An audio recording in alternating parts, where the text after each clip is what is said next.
Bonjour Yasmine Belkaïd. Bonjour. Bonjour. Merci d'avoir accepté l'invitation de France Info. Vous êtes à la tête de l'Institut Pasteur, joyau français de la recherche biomédicale reconnu dans le monde entier. L'Institut Pasteur, c'est plus de 3000 collaborateurs en France, 10 prix Nobel de médecine qui ont travaillé ou travaillent encore sur les maladies infectieuses, certains cancers ou encore les maladies neurodégénératives. On va parler de vos priorités, de vos défis aussi dans ce contexte économique qui rend difficile la recherche. Mais d'abord... L'actualité dans le domaine de la santé, c'est bien sûr Donald Trump qui décide de sortir les États-Unis de l'OMS, l'Organisation mondiale de la santé. Vous travaillez avec cette organisation. Comment est-ce que vous avez réagi en entendant cette nouvelle ? Donc l'OMS, comme toutes les organisations internationales qui sont là pour développer et promouvoir la santé internationale, sont absolument nécessaires. Nous, à Pasteur, nous avons des centres collaboratifs avec l'OMS. On a 8 centres collaboratifs dans les Pasteur Network, qui sont les instituts affiliés. Et en collaboration avec Pasteur, il y a 19 centres qui sont associés à l'OMS. De diminuer en fait l'investissement dans la compréhension des maladies globales et d'avoir des chiffres sur lesquels on peut se reposer de façon collective ou prendre des décisions est une grande, très très grave. Ça peut impacter directement certains de vos programmes ? Absolument, parce qu'en fait nous travaillons avec l'OMS. L'OMS est un élément de partenariat total. Par exemple, ce qui s'est passé avec Mayotte récemment se fait avec l'OMS. L'OMS est un élément réactif qui est là pour nous donner des données, favoriser des vaccinations, travailler avec les pays qui sont affectés par les maladies. Donc oui, la santé n'affecte pas un seul pays, la santé affecte le monde, les infections affectent le monde et nous avons besoin d'organisations internationales. Et nous sommes tous interdépendants. Oui, nous sommes interdépendants. Et ce qui explique votre inquiétude ce matin, c'est que les États-Unis sont le plus gros contributeur financier de l'Organisation mondiale de la santé. La Chine a volé au secours de l'OMS. L'Europe doit faire pareil, quitte à mettre beaucoup plus d'argent sur la table ? Je pense que c'est un moment de solidarité dans lequel on doit tous se mettre autour de la table pour protéger les institutions qui sont là pour nous protéger.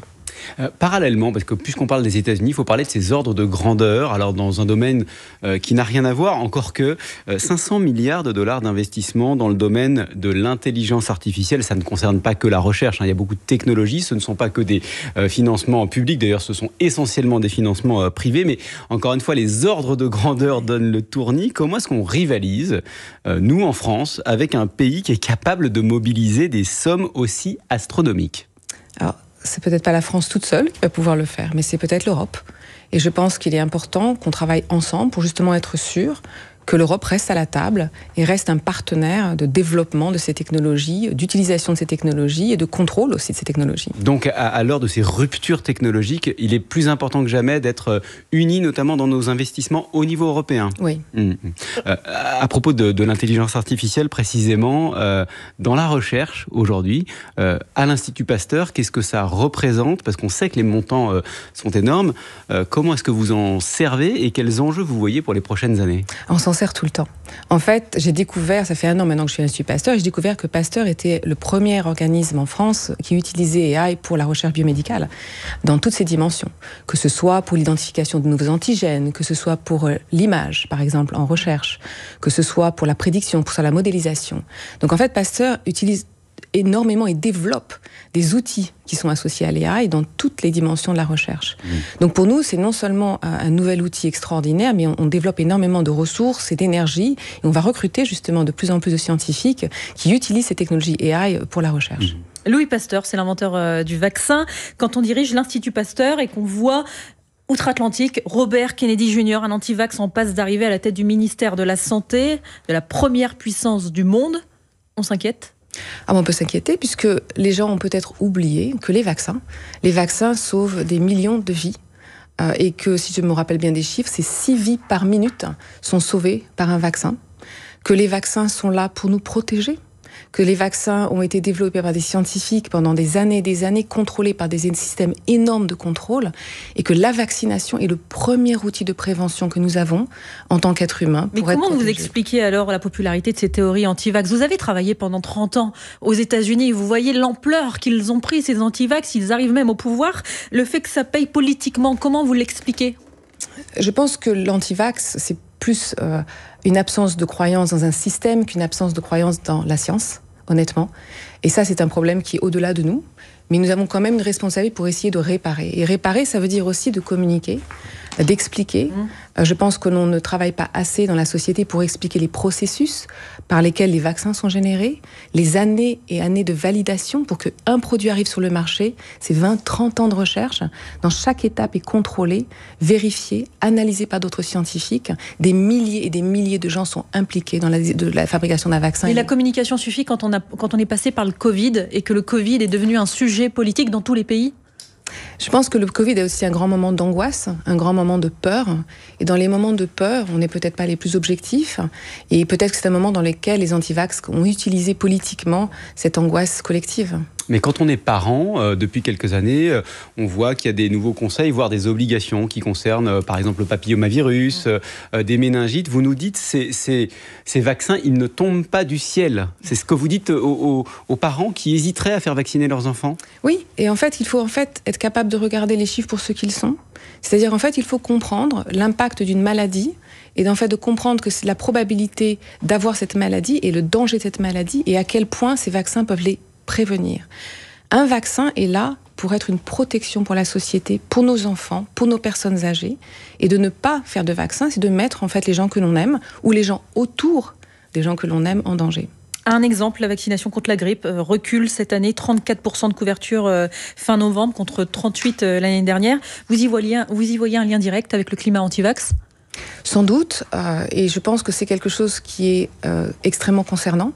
Je pense que c'est quelque chose dans lequel il faut je reviens sur la thématique, que l'on a oublié que nous étions très fragiles, que nous étions des individus dans un écosystème avec des virus, des bactéries, que nous sommes aussi des gens qui peuvent être âgés, des enfants, des personnes immunosupprimées, et que nous avons un devoir collectif de nous protéger, de protéger les gens les plus vulnérables dans nos sociétés.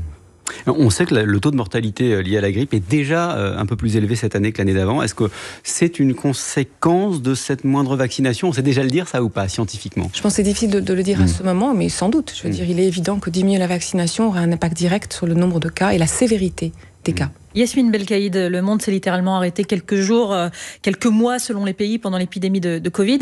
Est-ce qu'une telle épidémie pourrait de nouveau s'abattre sur le monde avec les mêmes conséquences qu'on a connues avec le Covid ?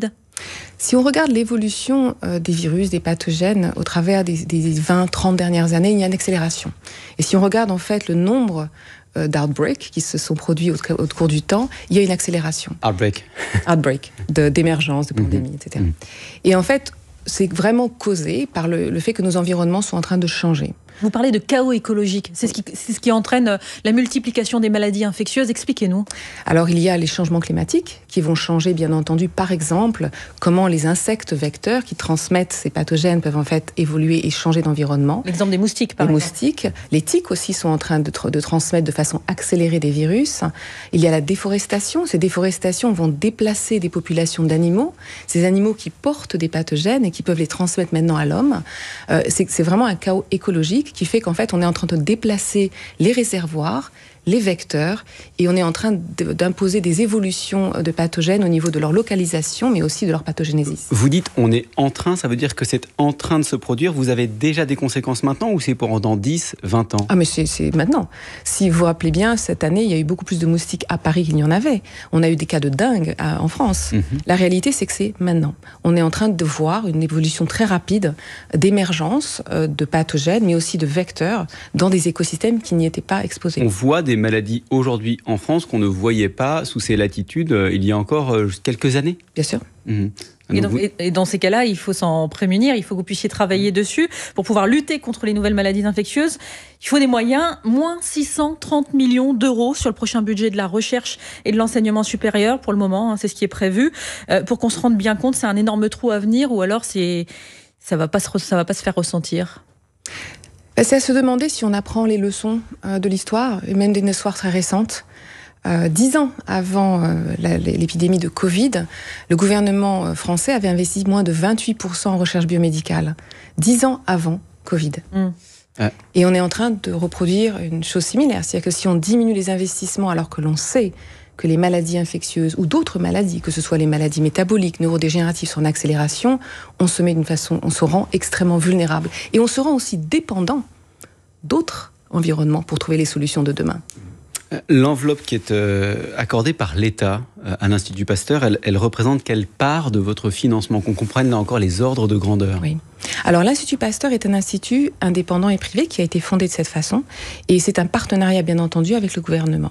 Donc, les subsidies que l'on reçoit du gouvernement, les subventions sont de 17%. Mais si on prend aussi tout ce qui va être les grantes, par exemple, les programmes de recherche qui sont comme l'ANR, là, ça représente 30% de Pasteur. Ouais, donc, ça veut dire que quand on baisse de 630 millions d'euros le prochain budget, là encore, ça a un impact direct sur les travaux de vos chercheurs. Mais sur les travaux de tous nos chercheurs. L'Institut Pasteur est dans un écosystème français. Nous sommes là en partenariat avec l'INSERM, le CNRS, la PHP. Nous, tout ce qui se passe au niveau des investissements du gouvernement impacte la totalité de l'écosystème français et nous aussi, bien entendu. On n'a pas encore le budget, mais très concrètement, vous êtes déjà en train de réfléchir à des coupes dans certains de vos programmes ? Couper la recherche, c'est quelque chose qui est irréversible. Et je vais vous dire pourquoi. Parce que la recherche, en fait, c'est un investissement sur le long terme. Pour qu'un scientifique devienne un scientifique, c'est un étudiant qui va ensuite faire une thèse, qui va ensuite devenir ce qu'on appelle un postdoctoral fellow, qui part à l'étranger, qui revient, un laboratoire. C'est 20 ans d'investissement pour développer quelqu'un qui va être au niveau. Si on interrompt la recherche dans ce processus, en fait, on crée des points où les gens vont partir, sortent de la recherche et on ne peut pas réparer. Ils ne reviennent plus jamais en France. Vous êtes en train de nous dire qu'en fait le gouvernement n'a rien compris parce qu'il y a eu l'épidémie de Covid et là on baisse à nouveau les crédits alloués à la recherche. Qu'on comprenne bien sur l'échelle mondiale, la France, elle se place où dans les crédits alloués à la recherche ? Est-ce qu'on est des mauvais élèves ou alors on fait des efforts mais c'est passé ? La France, des pays à haut niveau économique, est l'un des pays, peut-être le pays qui investit le moins en recherche. Ah oui. Donc, le PNB est de 2,2% au niveau de la recherche en France, contre, je crois, plus que presque 4 en Allemagne. Donc, on investit 2,2% de la richesse créée chaque année dans la recherche. Oui, et en fait, 0,3% en recherche fondamentale, contre 0,9% la recherche à très long terme qui n'est pas tout de suite appliquée dans des médicaments ou autres. Oui, sachant que la recherche fondamentale est là où toutes les découvertes qui ont transformé le monde, qui ont transformé la médecine se font. Par exemple, les gens qui en sont maintenant traités de la thérapie, l'immunothérapie en cancer vient directement de la recherche fondamentale. Les changements avec CRISPR qui vont changer la médecine. Ça, c'est les ciseaux à ADN. Les ciseaux à ADN, ça vient aussi d'une recherche très fondamentale. Toutes les découvertes qui sont devenues des médicaments aujourd'hui ou des traitements sont venues de la recherche fondamentale. Merci Yasmine Belkaïd, vous êtes avec nous encore pour un quart d'heure sur France Info. On va laisser passer le fil info et on vous retrouve juste après 8h45. Maureen Suignard. Un rappel massif dans toute l'Europe pour les Citroën C3 et les DS3 fabriqués entre 2009 et 2019. Cela représente 73 000 véhicules en France en cause des airbags défectueux de la marque Takata. Ils ont même provoqué la mort d'au moins 15 personnes en France depuis 2016 selon l'enquête de la cellule investigation de Radio France. Le président de la conférence des évêques de France salue ce matin une mesure de sagesse. Le Premier ministre envisage de scinder en deux le projet de la loi sur la fin de vie. Un texte pour les soins palliatifs, un autre pour l'aide à mourir. Les partisans de l'aide à mourir craignent que l'on reporte encore la mesure. Une journée de deuil national en Turquie. 76 personnes sont mortes hier dans l'incendie d'un hôtel de luxe dans une station de ski dans le centre du pays. L'établissement n'avait pas de système de sécurité. Et puis le PSG va-t-il poursuivre sa route en Ligue des Champions de football ? Gros match ce soir. Le PSG reçoit Manchester City. Hier, Lille s'est incliné 2-1 contre Liverpool et Monaco s'est imposé 1-0 face à Aston Villa. Les deux clubs disputeront au moins les barrages. France Info. Le 8-30 France Info, Jérôme Chapuis, Salia Braclia.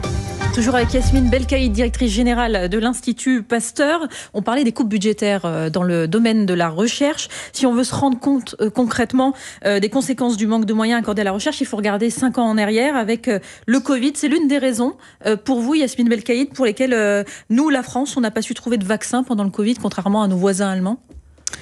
Non, je pense qu'en fait, il y a beaucoup de raisons. Et en fait, si on regarde les vaccins, tout le monde entier s'est mis à faire des vaccins et à essayer Donc en fait, la France a été un des pays, parmi beaucoup d'autres, qui a essayé des vaccins. Et on sait que parmi tous les essais vaccinaux et toutes les possibilités, ceux de la France n'ont pas marché. Bon, ça arrive. Mais je pense aussi qu'on n'était pas... Ou c'est juste qu'on n'avait pas assez de moyens pour bien chercher? Il est possible qu'il n'y ait pas eu assez de moyens, dans le sens où je pense qu'il y a une chose en particulier qui n'était pas très forte en France au moment où la pandémie est arrivée, c'était le partenariat entre le service de recherche, les services publics et l'industrie. On n'avait pas vraiment un système fluide, et je pense que c'est ce qu'on est en train collectivement de reconstruire. Il y a un homme qui illustre très bien ça, c'est Stéphane Bancel, français, né à Marseille, formé en France, parti aux États-Unis où il dirige Moderna, qui est pionnier de l'ARN messager et qui a été l'une des grandes entreprises de la vaccination contre le Covid. Est-ce que c'est un cas isolé, ces Français qui doivent partir à l'étranger pour mettre au point leur technologie? Alors, je pense que beaucoup de Français partent, notamment en sciences, parce qu'il n'y a pas forcément de débouchés de travail en France. Il y a peu de positions pour des scientifiques en France.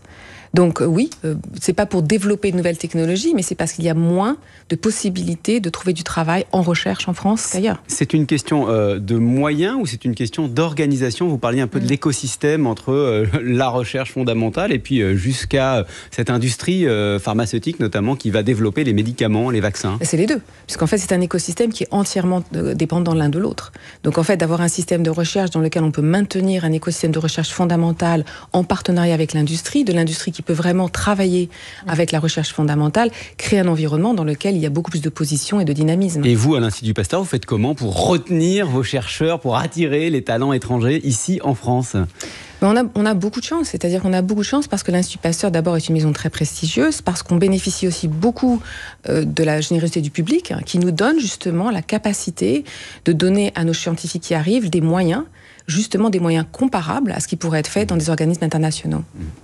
Yasmine Belkaïd, vous avez compris, vous, la déception des Français quand on n'a pas trouvé, quand il n'y a pas eu de vaccin français contre le Covid? Il y avait une attente particulière parce que justement, on est le pays de Pasteur. Oui. Vous avez compris cette déception-là? Bien sûr. Je pense qu'on peut tous être en fait déçus par rapport à ça. Et je pense que les Français ont aussi exprimé une forme d'attente et d'affection et d'amour pour l'Institut Pasteur. Je pense qu'ils voulaient que Pasteur soit là. Je pense qu'ils voulaient qu'il y ait un vaccin avec un petit nom Pasteur dessus. Et je le comprends tout à fait. Et c'est pour ça qu'on travaille énormément en ce moment pour reconstruire ce dynamisme de vaccinologie dans l'écosystème français en partenariat avec le gouvernement. Vous dites qu'il y a un problème de moyens, un problème d'organisation aussi. Ce qui est intéressant dans votre parcours, c'est que vous avez travaillé 30 ans aux États-Unis. Qu'est-ce que nous, on n'a pas? Alors, il y a déjà peut-être effectivement une continuité. Alors peut-être, évidemment, les événements récents vont peut-être changer la donne, mais il y a une continuité d'investissement dans la recherche. Il y a une chose qui a vraiment été très différente aux États-Unis par rapport à la France, c'est qu'il y a eu un investissement continu dans la recherche depuis 60 ans. Il y a le HHS, en fait, qui a créé vraiment tout cela, était vraiment un système qui a été créé pour que la recherche fondamentale soit protégée et fasse partie des investissements du gouvernement de façon stable. Donc ce que l'on voit aujourd'hui aux États-Unis, c'est le produit d'investissement depuis 60 ans. Et en fait, maintenant, ça continue et ça continue à continuer. Et c'est vraiment la différence. Et la deuxième différence que j'ai pu voir, c'est peut-être une relation avec le risque très différente. C'est-à-dire, en fait, que le risque est une vraie valeur. Le risque est quelque chose... On tente des choses. Et il y a je trouve peut-être en France, peut-être notamment en sciences, quelque chose où les gens sont un peu plus dans mais peut-être aussi que c'est associé aux moyens, mais en tout cas il y a plus de peur, plus d'anxiété et moins cette valorisation du risque. Le risque, c'est aussi les limites qu'on se pose parfois dans la recherche fondamentale ou parfois dans la recherche appliquée. Ça nous ramène d'ailleurs à la question de l'IA. Il y a cette petite musique en ce moment. Pendant que l'Amérique innove, l'Europe, elle, régule. C'est par exemple le ministre chargé de l'Europe qui le disait récemment. Est-ce qu'il y a du vrai selon vous là-dedans ? Je pense qu'on pourrait peut-être simplifier un petit peu les choses. Je pense qu'effectivement, je pense qu'on devrait toujours réfléchir à simplifier les choses. Un peu moins de normes. Non, je pense qu'il faut rester très très éthique, il faut contrôler les choses, il faut maintenir de la rigueur, ça c'est pas du tout la question. Mais est-ce qu'on a besoin toujours de processus extrêmement complexes, on ne peut pas les simplifier, c'est important. Je pense qu'il faut aussi se rappeler que la recherche est un travail immense et que si on crée énormément de papiers, de structures et qu'on complique la vie des scientifiques, on les enlève en fait, on les déprive de leur capacité d'innover. Je vous écoute depuis tout à l'heure, Yasmine Belkaïd, et en fait, je me demande pourquoi les politiques décident, selon les gouvernements, de baisser les moyens de la recherche, tellement c'est important. Vous nous dites que on peut, sans avoir travaillé sur les maladies infectieuses, on risque de faire face à des épidémies comme celle du Covid qui peuvent décimer des populations. Vous dites quoi? Vous, les politiques, en fait, n'investissent pas dans la recherche parce qu'il n'y a pas de gain immédiat? Ils ne peuvent pas en profiter politiquement tout de suite? Parce que la recherche ne devrait pas être sujet à des fluctuations politiques. La recherche, c'est quelque chose qui appartient à la société et qui doit être protégé sur le long terme. Ça ne peut pas être un agenda politique parce que ce sera toujours l'élément pauvre du système. Rassurez-nous quand même, parce que depuis tout à l'heure, on voit les limites en France, mais il y a quand même aussi des succès. Il y a des champs sur lesquels l'Institut Pasteur travaille. Je pense notamment, parce qu'on parlait des agents pathogènes, mais il y a aussi tout ce qui concerne les maladies neurodégénératives, Parkinson, Alzheimer. Il y a quand même eu des grands progrès sur ces sujets-là ces dernières années. Ah mais il y a énormément de progrès et je trouve que la recherche française s'en sort extrêmement bien et c'est d'ailleurs pour ça que je suis revenue. Je suis revenue parce qu'il y a un écosystème de scientifiques très collaborateurs, il y a des partenariats entre les institutions et en France il y a quelque chose que je trouve absolument unique, cette capacité de penser au travers des systèmes. La recherche en France est une recherche très holistique, dans lesquels les gens n'ont pas peur. Et là, c'est là où, de façon intéressante, il y a vraiment cette absence de peur d'aller vers la physique, la biologie, de mélanger les maths. Tous les domaines se parlent. Ah oui, et je trouve que vraiment, ça, c'est quelque chose qui est très fort dans l'esprit culturel français de la recherche. Les maladies neurodégénératives comme Parkinson, Alzheimer, qui vont s'imposer de plus en plus avec le vieillissement de la population. Vous mettez le paquet là-dessus, j'imagine, chez Pasteur, avec de plus en plus de chercheurs dessus? Oui, en fait, nous, de façon plus collective, ce que l'on fait, c'est qu'on a essayé de se positionner au travers du plan stratégique que l'on met en place en ce moment, une stratégie pour comprendre plus l'origine des maladies. En fait, on est dans un environnement dans lequel nous vivons plus longtemps, mais nous vivons avec des maladies inflammatoires, une accélération des cancers chez les jeunes, les maladies neurodégénératives. Et en fait, ce que l'on est en train de faire à Pasteur, c'est de développer en fait une compréhension des mécanismes qui sont à la base de développement de ces maladies. Et ça va devenir justement très important pour Pasteur sur le long terme. Et ça donne, dans l'immédiat, même dans les années passées, des avancées de quel type? Vous pouvez nous donner un exemple de progrès que l'on doit, notamment sur ces questions des maladies neurodégénératives, à l'Institut Pasteur, notamment? Par exemple, ce que l'on peut comprendre aujourd'hui, c'est qu'il y a des gens qui sont en train de comprendre des mécanismes qui permettent la survie ou la mort des neurones, des mécanismes très précis qui permettent de protéger les neurones.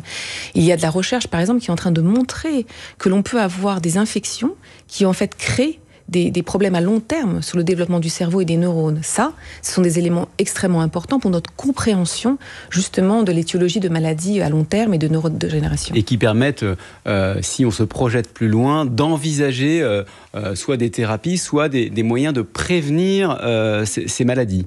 Exactement. Et si on pense à la recherche, le rôle de la recherche, c'est la prévention. C'est de comprendre l'origine d'une maladie et de le prévenir. Traitement, c'est peut-être un échec de la recherche. Il faudrait qu'on arrive à être vraiment dans le système de prévention. Et la prévention, ça n'est pas le travail des compagnies. C'est le travail d'une recherche qui est au service de la santé humaine, sans enjeu financier particulier, mais qui est là pour donner des informations, pour changer les choses et prévenir la maladie. Yasmine Belkaïd, c'est à l'Institut Pasteur qu'on doit la découverte du virus responsable du sida, le VIH. On en est où dans les recherches vis-à-vis du VIH? Est-ce qu'on approche d'un vaccin? Alors le VIH, qui a été bien découvert à l'Institut Pasteur, comme en fait beaucoup de pathogènes qui sont responsables des grandes maladies de ce monde, et qui a été l'objet d'un prix Nobel, bien entendu, reste en fait un domaine de recherche à Pasteur important. Et dans le monde entier, il y a des éléments qui approchent peut-être d'un vaccin, mais en tout cas, on n'en est pas encore là. Par contre, effectivement, il y a des thérapies, des améliorations de la thérapie, des améliorations de la façon dont on donne ces thérapies qui vont en fait changer et qui changent la donne. Les chercheurs de Pasteur travaillent aujourd'hui énormément sur l'élimination des virus qui persistent dans les tissus, qui restent vraiment la grande problématique du sida. Et donc, ça reste une thématique très importante pour nous. Vous venez de présenter votre plan à 5 ans, jusqu'en 2030. Quelles sont les priorités? Et très concrètement, ça va se traduire comment sur le territoire français? Alors les priorités on a établi 4 priorités. La première, bien entendu, c'est les maladies infectieuses qui restent en fait dans le monde là, une grande cause de mortalité avec des 17 millions de personnes mortes dans le monde de tuberculose, de sida. Donc on va rester bien entendu dans cette dynamique parce qu'on a une force de frappe extraordinaire à Pasteur dans les mécanismes et aussi la prévention. Nous allons travailler aussi sur l'émergence des pathogènes qui sont en fait résistants aux antimicrobiens, qui reste aussi et qui devient un problème extrêmement important, non seulement dans les hôpitaux ici en France, mais aussi par exemple dans le contexte de la malaria avec des drogues, les pathogènes deviennent résistants aux drogues. Donc ça va rester une thématique. Et donc on est en train de construire bien entendu un centre de vaccination à Pasteur, en collaboration avec des partenaires français et avec des partenaires européens. Nous nous repositionnons vraiment pour vraiment créer un centre de recherche et de vaccination de très haut niveau. Donc c'est le premier axe. Le deuxième axe, ça va être vraiment sur l'évolution des pathogènes dans le contexte des changements climatiques, avec la construction d'un bâtiment qui va être entièrement associé aux maladies transmises par les vecteurs. Et le premier bâtiment en Europe qui nous permettra de regarder justement l'écosystème total. C'est là que vous allez mettre les moustiques, c'est ça, hein? Oui, c'est voilà. C'est là avec les moustiques. Beaucoup de moustiques. On a encore une question rapidement. D'actualité, l'Institut Pasteur quitte X, le réseau social détenu par Elon Musk. Ça veut dire que vous privez les utilisateurs de vos publications, de vos résultats. C'est pas dommage? Alors on a vraiment eu cette question. Et on a eu notamment cette question avec nos départements de communication, parce que c'est exactement ça. Si on se retire tous, qu'est-ce qui reste? Mais il y a un moment où il faut faire une balance. Et là, c'était devenu tellement pollué par un agenda qui était immense et très très puissant, que la voix en fait ne pouvait plus à ce stade, à mon avis, être une voix. Donc on a décidé d'utiliser des plateformes que l'on considère plus saines et plus rationnelles pour le moment, dans lequel une voix peut encore être entendue. Mais je pense que X n'est plus un mode de communication, c'est une propagande. Merci Yasmine Belkaïd d'avoir été avec nous ce matin. On a entendu vos inquiétudes sur la recherche française, mais aussi vos espoirs. Je rappelle que vous êtes directrice générale de l'Institut Pasteur. Je vous laisse en compagnie de Salia Braclia et Renaud Dely pour les informer dans quelques minutes.